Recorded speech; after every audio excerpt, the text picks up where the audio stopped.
Yo, we back with another video. Today we're gonna be reacting to the Falcons draft. Now, I'm not gonna sit here and act dumb. I already know that we took Bijan Robinson with the 8th pick. I'm just go ahead and tell y'all, the Falcons fan, I hated the pick. We're gonna go over it when we watch the video, but everything else outside of that, I turned off the draft. You know, I ain't watch anything outside the first round, so we're gonna check out who else we drafted. I'm not a college football guru. If you didn't play for a top school in the SEC, I probably don't know who you are. If you're not a top prospect in the country, I probably don't know who you are. So my opinions on these players are going to be based off what the Falcons need and what the reporters are saying about them. All right, so that's all I can go with. I can't go with done too much else. So we're gonna see what we're rocking with. We're gonna see what the Falcons did, and let's do it. All right, so got the video right here. I wish I could find like a good video where where it's like them actually getting drafted, like the actual like TV presentation, but I can't find that, so I don't feel like searching. So we're gonna just watch this. The NFL draft is in the book, so you know what that means. It is time for the most ridiculous segment in all of sports media. And other grade is for Bijan Robinson, man. Like I said, I already knew that we picked him. I wish I could show y'all my live reaction, but just know I was livid. I was mad. Boy, let me tell y'all, I'm mad, boy. First thing first, you don't draft running backs at 8. You don't. It don't matter if you're dealing with Barry Sanders. You're not drafting a running back at 8. The Falcons had one of the worst pass rushers in the league last year. One of the worst by far. We don't get quarterbacks to the ground at all. We don't. And people are saying that we solved that in free agency. They're trying to tell me that Bud Dupree and Calais Campbell are those guys. No, they're not. They're not, okay? That's just point blank and simple. I really wish Tyree Wilson could have touched was maybe Will Anderson, even though everybody knew he was going top 3. But my biggest thing is that we passed on Jalen Carter. Man, people that talk about his character issues. That is a Jalen Carter and character issues. That is a myth. That is a myth. Y'all have never thought about that until these past couple months.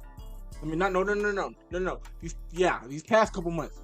So about a couple months ago, like 2 or 3 months ago, he had character issues because he drove off when he was at the scene of one of his best friends dying, which is already something scary. At 21, that's something that will terrify you. He gets locked up.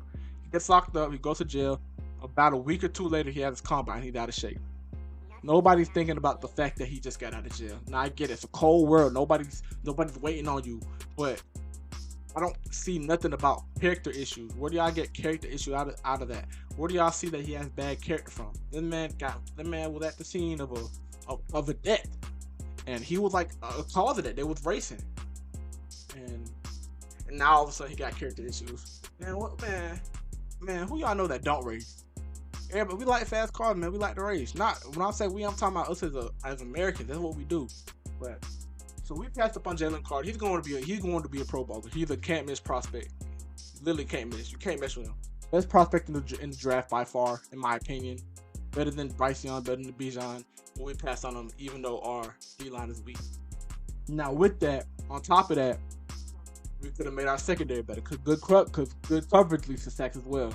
But we passed on Christian Gonzalez. Man, there was so many good corners left. Our guy for most of the pre-draft process was Christian Gonzalez, and we let him fall to 17, which is such a shame.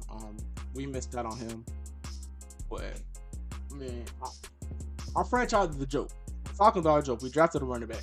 I'm not saying that Bijan Robinson is not a special talent, but he obviously is. He's a top 3 player in this draft, but he's a running back.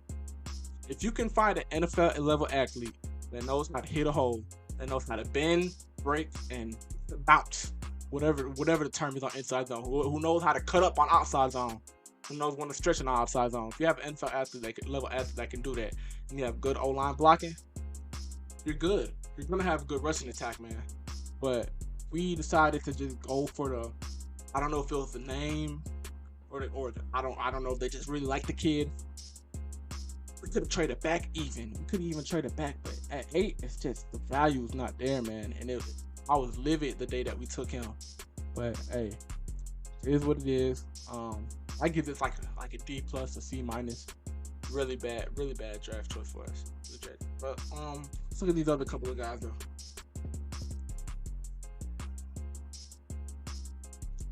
For pick number 8, Bijan Robinson gets a B+ in my book.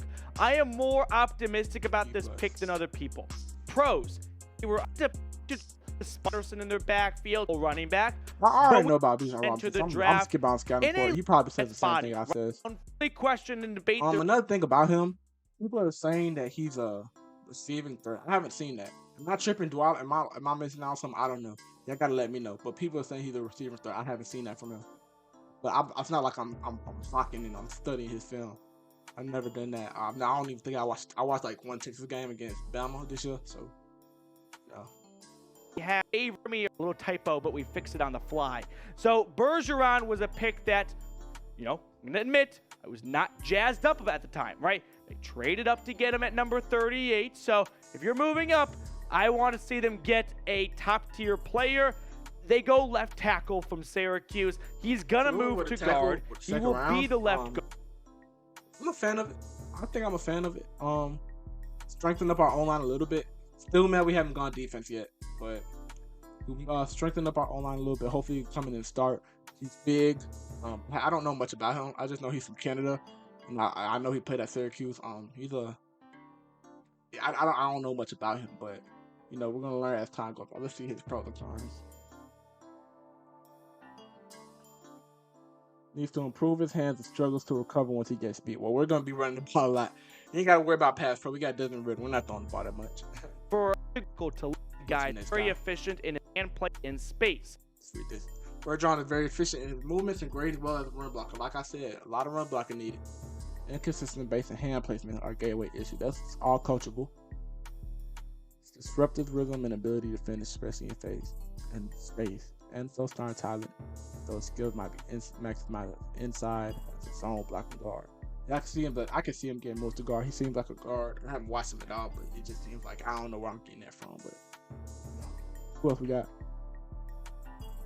It's an edge rusher. Zach Harrison. I heard about this dude too. Apparently, he was a top a top edge in the nation. Number 2 back in his class. Can never go wrong with that.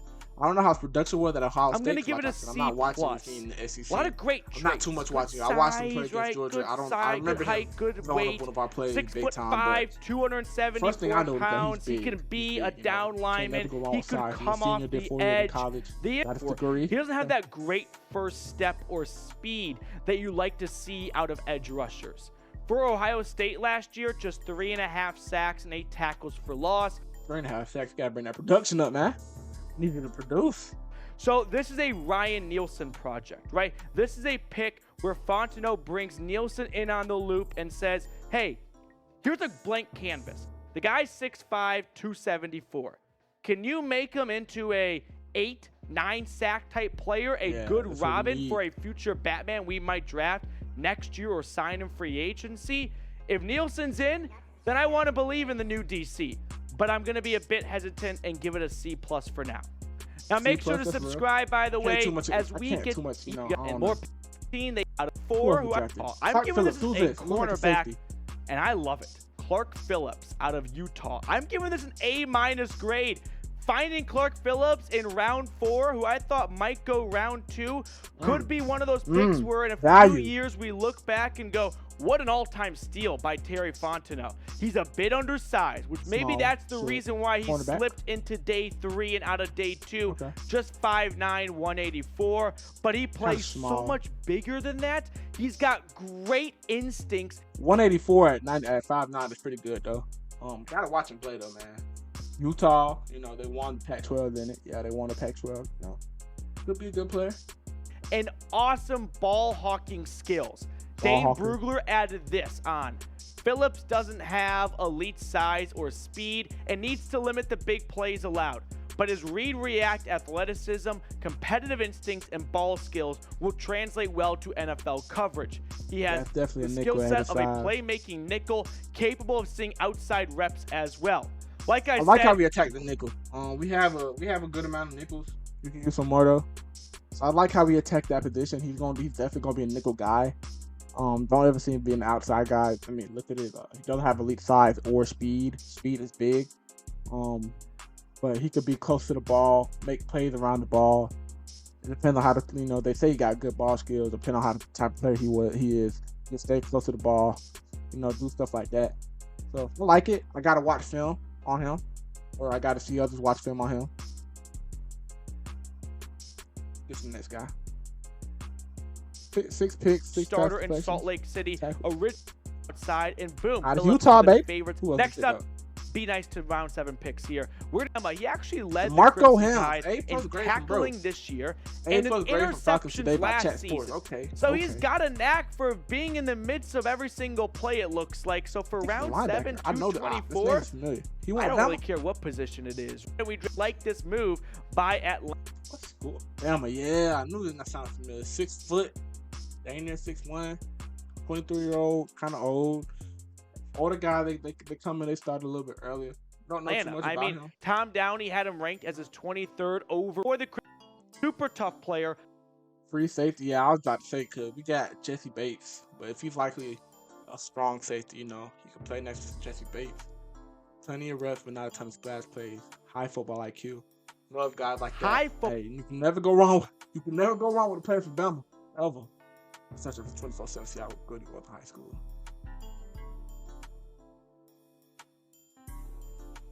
Maryland, 96 over Brooklyn. All right. So, football IQ. You are speaking round 7 football porn to GMs right there for the 7th round. Again, you are not finding starters in round 7. We are looking for depth, and we are looking for special teams. That is the name of the game. And Helms, he could offer you that. 7 pass breakups and 108 tackles last year in Tuscaloosa. Round 7, and we're going to be nice to another round 7 guys pick. For 8 center and Tom Downey. Right? Yep, a center. Center 3. It's kind of short, kind of small. 24 years old. Rankings 6 foot. Composure 40. Maybe could move to center. He was guarding. What's it called? He was guarding college, but yeah, he's gonna have to play center. He's too small. Good mover with a better base and power than you expect for a small guy. Will struggle. Ooh, yeah. Now, he's not going to be the best against the Polynesian 350-pound nose tackles, but then again, who is? Okay, so a round 7 pick here. You can't give it an F. You can't give it any grade. It's round 7. We're just happy for these guys to get drafted. Great, the Falcons draft. All right. Let me know what y'all think. The B. John Robinson pick kills it. It makes it really bad. But I like how we went. I like where we went with the other draft. We drafted the edge. Everything on that defense is needed. We drafted a good nickel. I like that nickel a lot. I'm gonna do some research on him. Clark Phillips, I think. Yeah, I like him a lot. They say he got ball skills. We're gonna put him at nickel, keep him close to the ball. Hopefully, he can make a lot of plays for us. Who else? We drafted a lot of linemen. I'm gonna grade it a C because the Bijan Robinson really killed it. If we pick up like a Jalen Carter or Christian Gonzalez, it's a B+. Right now, I'm gonna give it a solid C. I think that's fair. But hey, thank y'all so much for watching this video. I'll be back with another video tomorrow. Y'all follow my socials in the bottom right hand corner. Do all that, man. I'll holla at y'all. Peace.